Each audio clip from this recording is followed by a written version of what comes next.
What's up, everybody? You know what day it is. It is time for our next dose of Warrior Wednesday with your host, a Wounded Warrior guy. Hey, that's me. And today we are gonna have, we're gonna have a little bit of conversation. Gonna have a introductory conversation with you guys.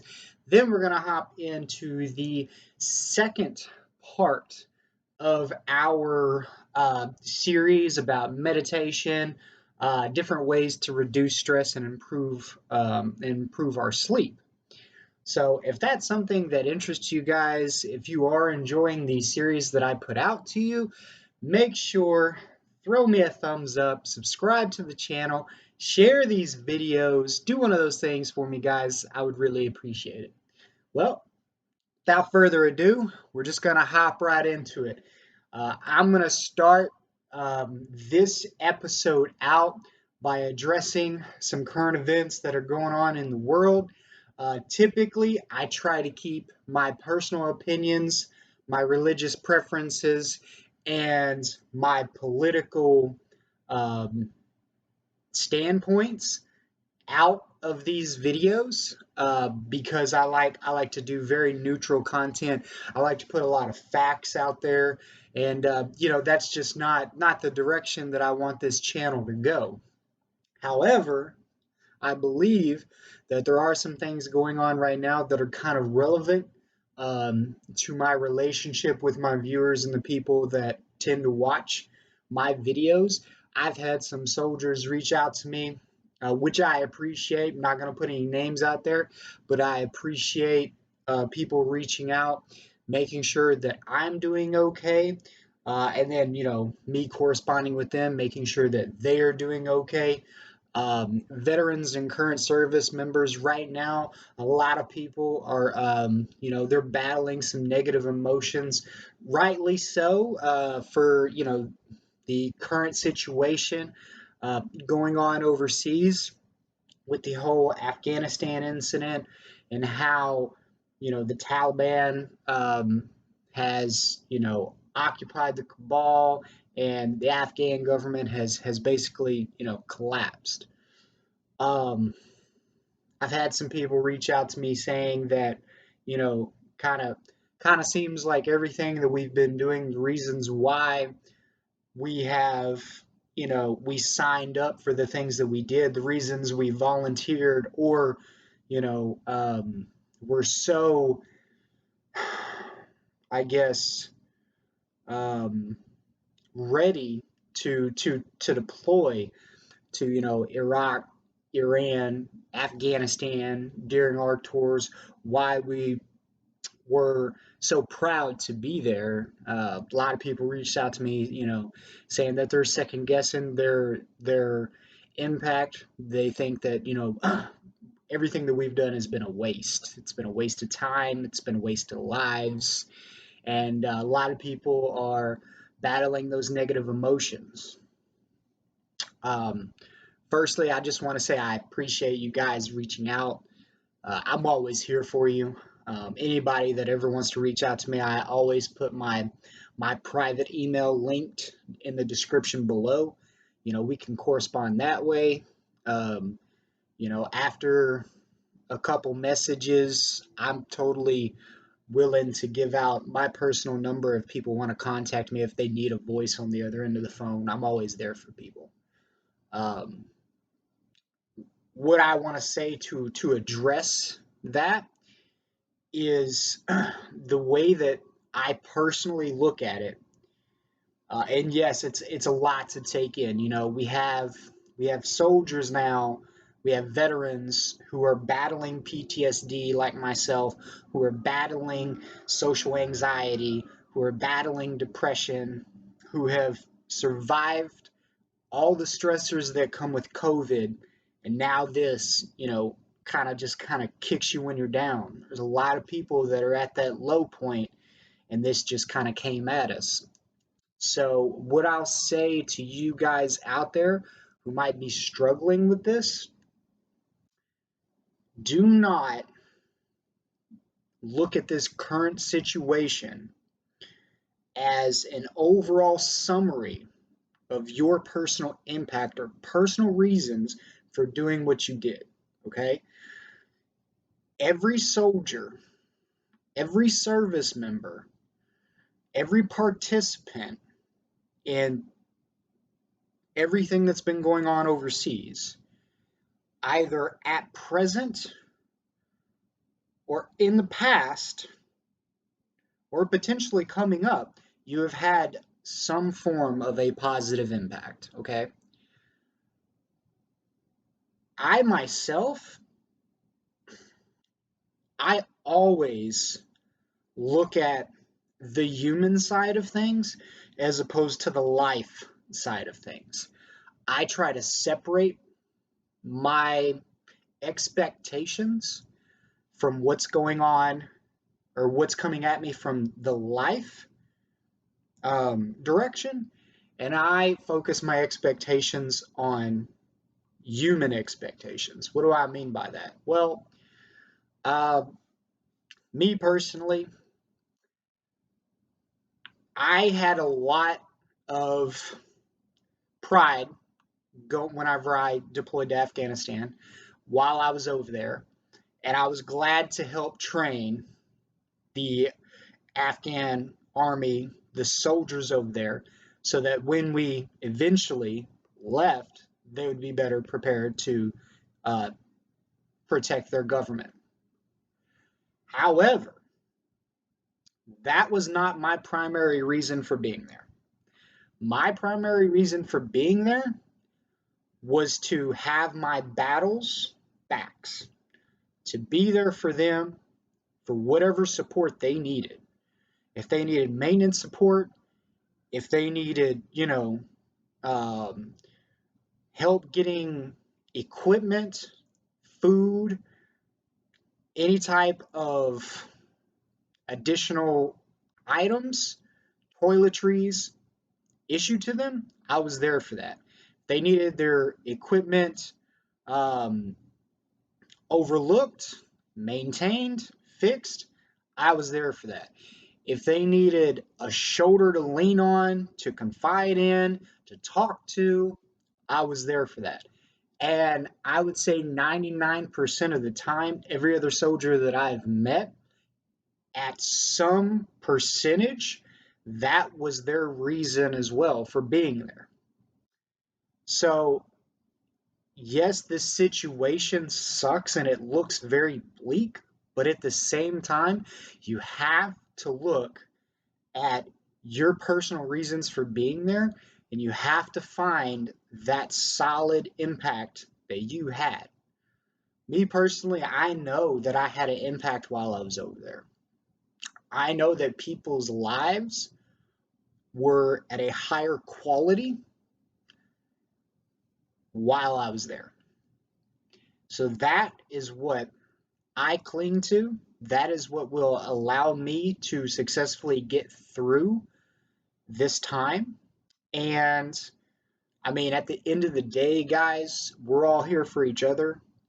We have to lean on each other through this time, and we have to enforce those positive ideas for why we were there. So just remember that. I'm not going to stay on this too long because, like I said, I don't like to put a lot of my, uh, I don't like to bring a lot of current events and politics into this channel. However, I feel like it's something a lot of people are dealing with. It's a hot topic that came in on my group therapy session Monday. And so a lot of soldiers are dealing with it. A lot of soldiers are dealing with it in a very unhealthy way. And so I thought I would address it. Hopefully, those words will lift somebody up, give you a little bit of um, desire to really, really search for that positive thing to cling on to allow you to get through this. And you will get through this, guys. We will get through this together. Like I said, get in that description, email me, message me on YouTube, however you need to reach out to me. I'm here for you. But with that being said, I'm going to spend the next 5-6 minutes or so just kind of going over the second part of this series, which is meditation and stress reducing practices to help improve our sleep.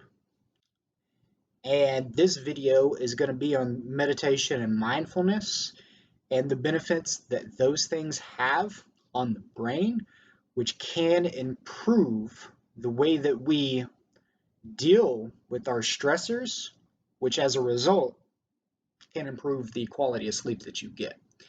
So I'm going to pull it up, this definition I have, and then I'll be able to just kind of spat it off. So mindfulness. Mindfulness is defined as the quality or state of being conscious or aware of something. A mental state achieved by focusing one's awareness on the present moment while calmly acknowledging and accepting one's feelings, thoughts, and bodily sensations, used as a therapeutic technique.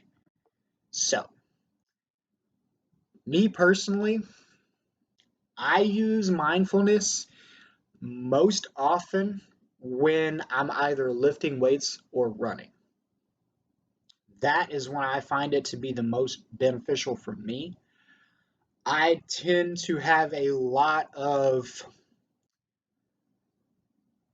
issues with telling myself I can't do something when I'm really pushing those limits.